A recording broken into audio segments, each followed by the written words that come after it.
The Air Force is using AI trainers. So the Air Force developing AI chatbot for student pilots. Gonky, pay attention. The general public has ChatGPT and it's catching on like wildfire. You don't say. Well, the Air Force wants to give student pilots IPGPT, an AI tool built to help them learn the ropes of flying.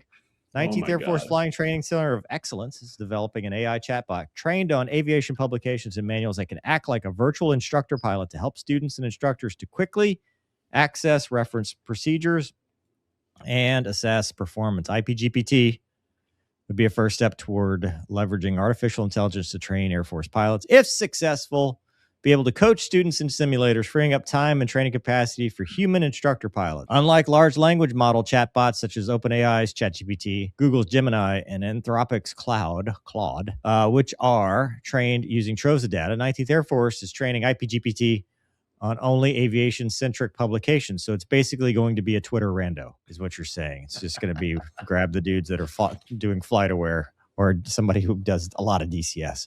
Air Force instructions and standard. Sorry, this is just a joke for legal reasons. And standard operating procedures, FAA and ICAO guidance, flight information publications. The data set, while similar to those employed to build for general usage models, still spans hundreds of documents totaling thousands, perhaps tens of thousands of pages, enough to produce a reliable model. Having a tool that can rapidly respond with logical answers drawn from that knowledge's base would be a boon for training, said Lieutenant Colonel Seth Hoffman, head of the Center's Det 24. What? Did AI write this?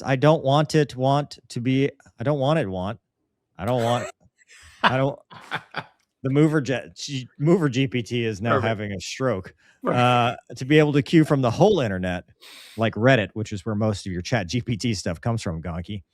I want the whole gamut of what a pilot may have to interact with to be within his data pond. And then that's it. I don't want to be confused or clouded with everything else out there. Colonel Brian Muto, Director of Flight Training Center of Excellence. What is the excellence? Dude, you got to stop saying Flying Training Center of Excellence. It's reminding me, if that's not like a Zoolander. Welcome to Good Burger, home of the Good Burger. Like, can I take your order? Needs to be 3 times this size. Center for kids who can't read good. It's the Flying Training Center for kids who can't fly good and want to do other things good too. But it's excellent.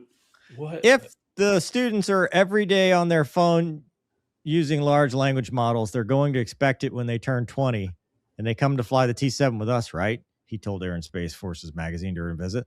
And so we've got to get there as fast as they do. There's no question that IPGPT is technically feasible. There are a lot of folks in the cybersecurity realm who are like, I don't know about that.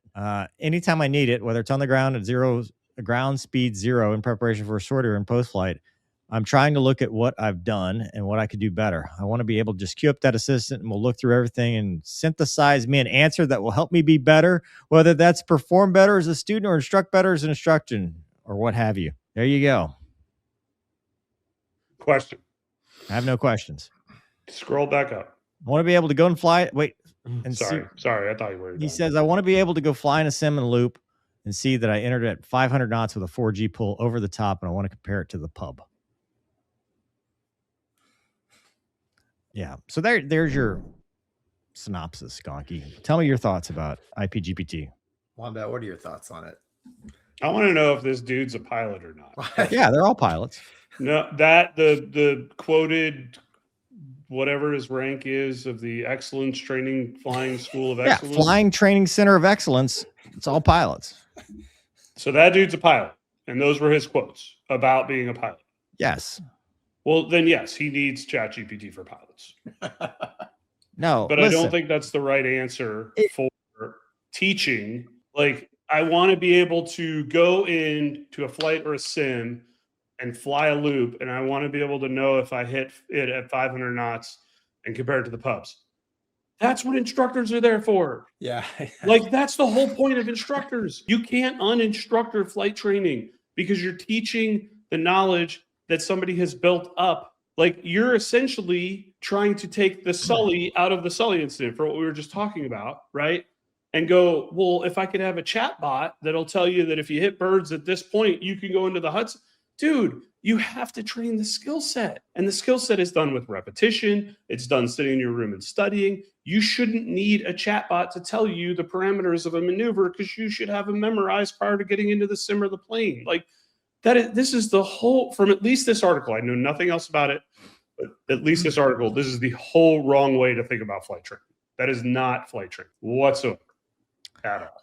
But I see a use case. Let's say you're in the dorm. You could have like a guided chair flying with this thing. It's like, close your eyes. You're beginning the loop at 400 knots.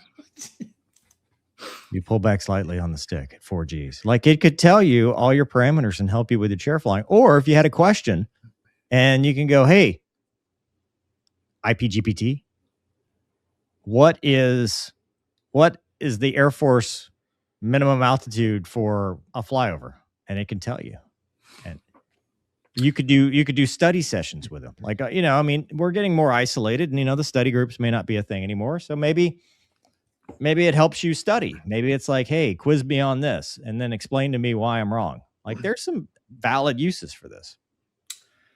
I'm with Wombat. This is a terrible idea. Gonky, what did we do? Well, hold on. Let me explain. Yeah.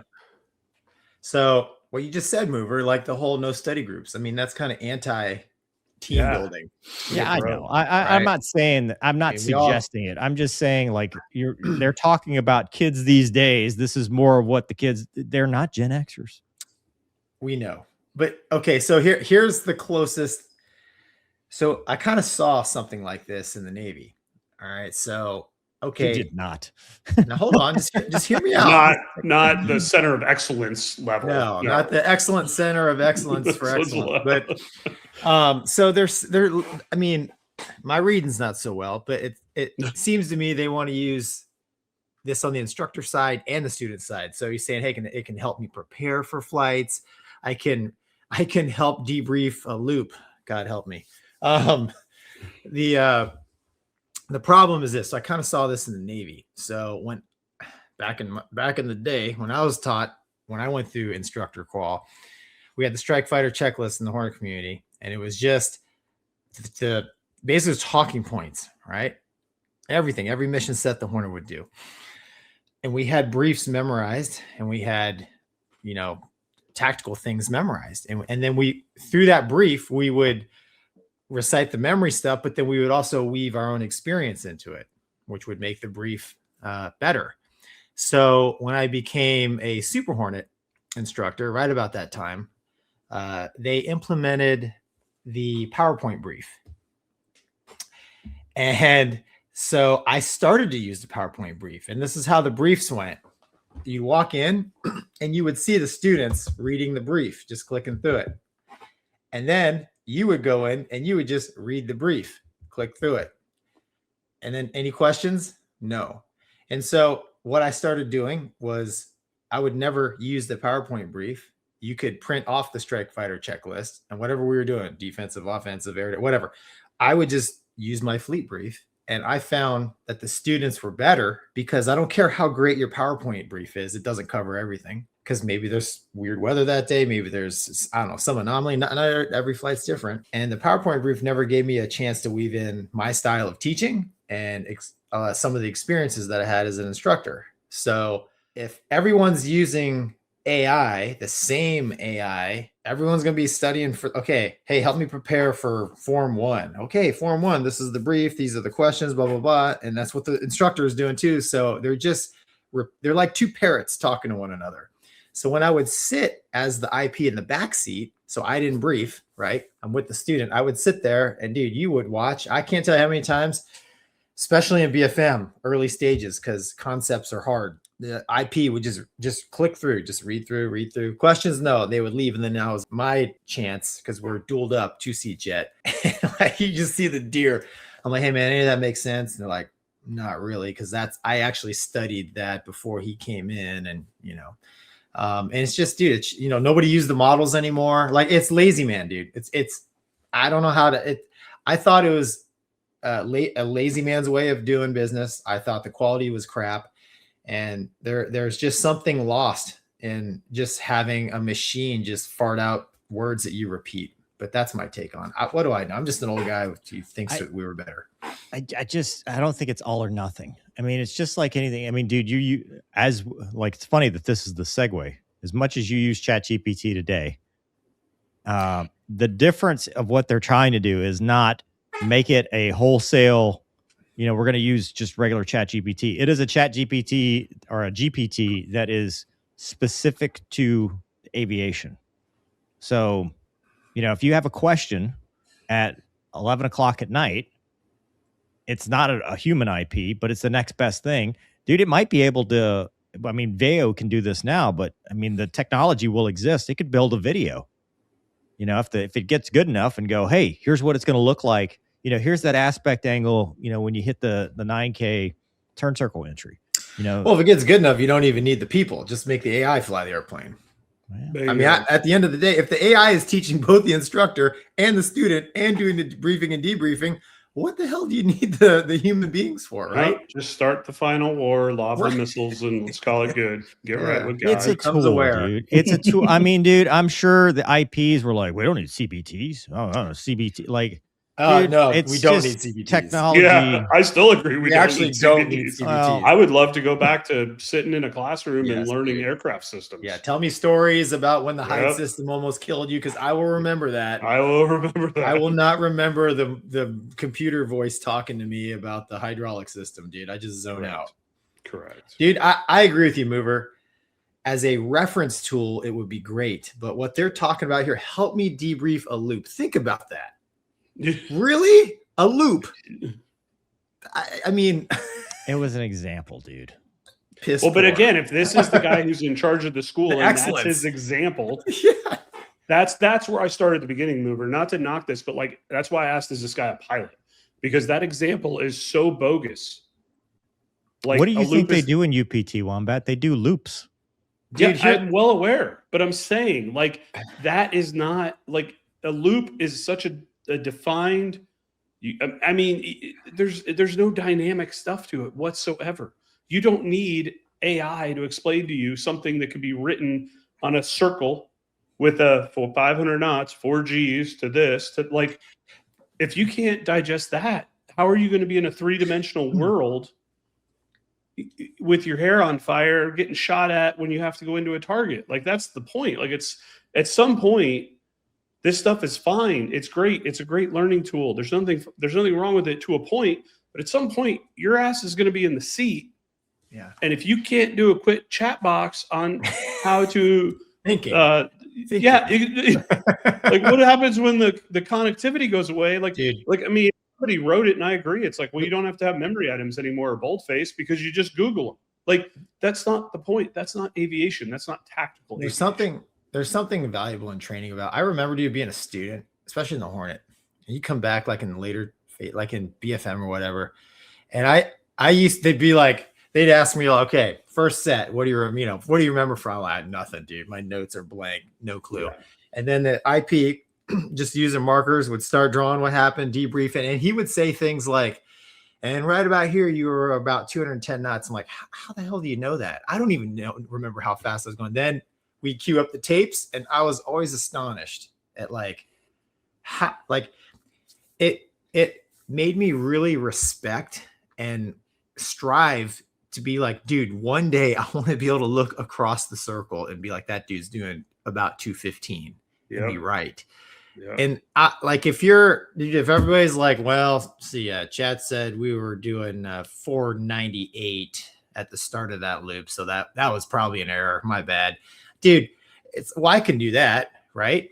I don't know how to say it other than this technology is great, but I fear where it's going. You're losing the human aspect of, well, things in general, but there's a lot to learn with just a smart IP. No, I agree. I'm not discounting the value. I'm just saying it's a tool. Yeah. Well, and I agree with you. I agree it's a tool. It's not a replacement. It's a tool. It's a tool where the article and what the director of the Excellence Training of Excellence sounded like was that this was going to be the new full way, a wholesale.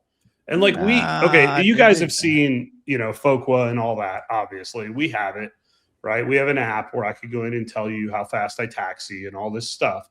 But here's a great example of how these tools become a problem. A little over a year ago, I'm flying with a new FO, new hire, right? So he's on probation, he's stressed, just like we all were. Like, it's just, you're in that, this is a new world, right? And about a week after we fly, he texts me and he's like, "Sir, do you have a minute to talk?" And I'm like, you could hear the apprehension in his text, right? And I'm like, oh man, and I'm trying to remember who he was. And I give him a call. I'm like, "Hey dude, what's up?" And he's like, "Sir, I just opened this app and it said that we had a flap over speed.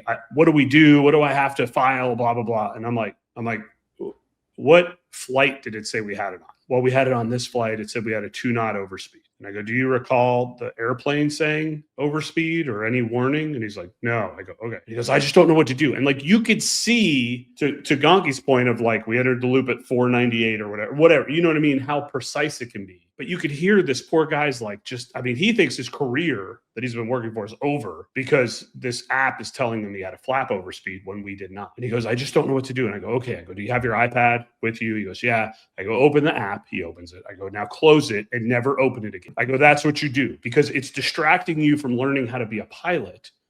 Don't worry about that crap." Like, there's GPS involved. So again, as a tool mover, I agree. A tool's great. In your world, you're envisioning this in a world where you're 11 p.m. in your dorm, chair flying for the next day's event. It could be very good for that. If it goes from being a study tool to first of all, I don't know why instructors would need this, because by being an instructor, to this guy's point of it's a loop, it's like, you should know how to teach a loop because you should know how to fly a damn loop, or you shouldn't be an instructor. Yeah, but it might be the gentle advice where it's like, "Hey, I got this student that is just not getting X, Y, and Z. Let's get away from the loop. Let's say it's something else, and the student is just not getting it." And it can go, "Well, have you tried this, and this?" You go, "Oh, crap. Yeah, number 2. Didn't even think of that." Well, but isn't that whatever the Air Force calls the blue couches? Like, that was the blue couches in the Navy. You go sit around the ready room and I got this bro or this broette and he or she can't figure this out. I can't get through to them. And usually some reservist who was, there from American or United's like, "Hey, dummy, don't you remember when you couldn't get it back when you went through? This is what I said." "Oh yeah, that's a good point." And then you go back. Like, so there's that human element of, I'm not just vomiting. Well, you're right. I'm afraid if we get away from the human element, like, you go back and you read stories, and the Air Force is no different. I'm just not as smart about the Air Force, but like the Top Gun school, correct me if I'm wrong, Gonky, was developed to take the knowledge of warfighters and the deficiencies they had and pass it on to the next generation, right? That was the whole point of that school. Like, the real world, this is what it's going to be like when your raw gear's going off and you're low on fuel and you're over enemy territory, and this is how we're going to teach it to you, right? That's the whole point of the instructor world, is to take what you've done. That's why, other than rare instances, i.e. FAPEs or SIRGRADs, the vast majority of your instructors on every level in the military have already done some sort of fleet experience, something, a gray jet as we call it, right? Whether it's a jet or not.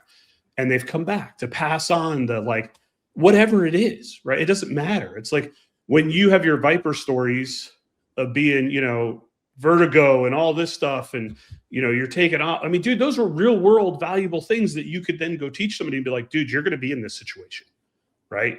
I'm not getting that from a ChatGPT. Like, I'm not. They're going to be like, "Well, you take off and you pitch to this, and then you turn out at this, and this, and this." And it's like, well, what if that doesn't happen? What happens when I'm in a 2-seat jet and when I hit the end of the catapult, everything goes black and it's dead quiet?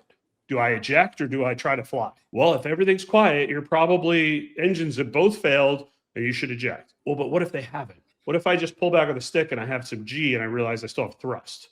You see what I'm saying? Like, aviation is inherently not black and white. There's always a gray area. It's not ones and zeros in that. So I think that's where the real world experience from your instructors should trickle down to the next generation.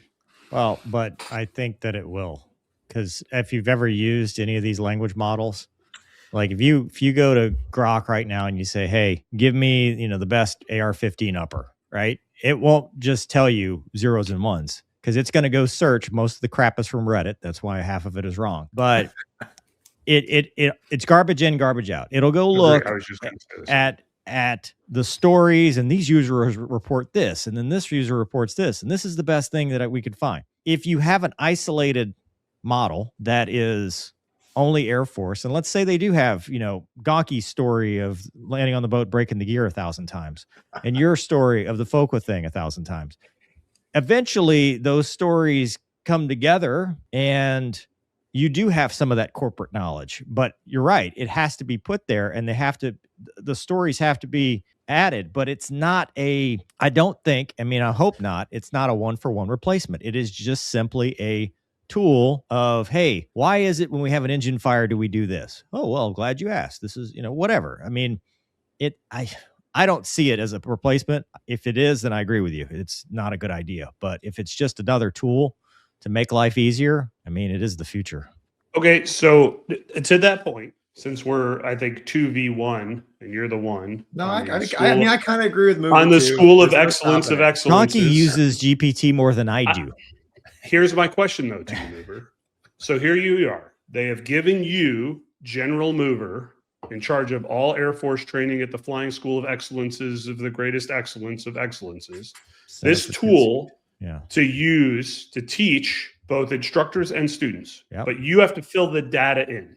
Explain to me, General Mover, who's the leader of all of this, how you're going to take your active duty, overworked, underpaid, over-deployed, under-moraled people that are just working on their airline apps and get them to take the best of their knowledge and put it into this database. You see what I'm saying? You said it, garbage in, garbage out.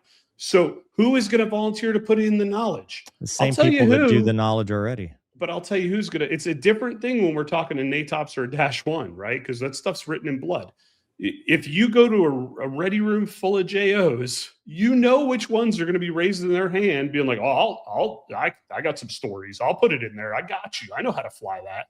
And you're going to have garbage in. It's not going to be the bros that know what they're doing, have the experience. You see what I'm saying? So there's a real issue here if you don't put the good stuff in, because then it is truly just.